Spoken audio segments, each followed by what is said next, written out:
as well. Every day that goes by, we learn more about some of the unprecedented interference, including from a foreign power whose leader is not a member of my fan club. And so I think it is real. It is very much a part of the landscape politically and socially and economically. You know, an example that has nothing to do with me personally is this whole question of equal pay. You know, we just had Equal Pay Day in April, which is how long women have to work past the first of the year to make the equivalent of what men make the prior year in comparable professions. And we know it's a problem in our country. It's not something that exists somewhere far away. It exists right here.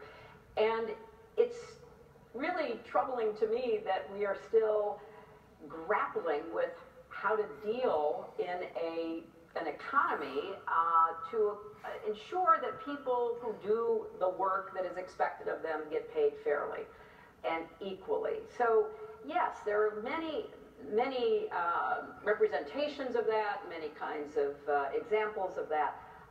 And yes, it was a role in this election, and I will have a lot to say about it. And I think that it is something that, whatever your political party, whatever your particular ideological bent, you have a stake as a woman and a man, to go back to your very first comment, in ensuring that the promise of equality that we hold out and the efforts that so many women and men have made over the decades to secure it don't go backwards.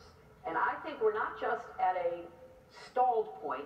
I think we are potentially going backwards. For example, real quickly, on equal pay, a number of cities and states have said, you know, one of the problems about equal pay is when you hire people, you say, what was your last pay? So if you're a young woman and you've been underpaid before, and you say what your pay is, then a slight bump looks fair. But it's not, because you've got built-in inequity. So what is happening in current times in some places, I think, is quite troubling, because there's a great effort to make sure that localities don't pass laws that prevent employers from asking about pay. I don't think Secretary of State Clinton is really ready to accept that her voice, her message wasn't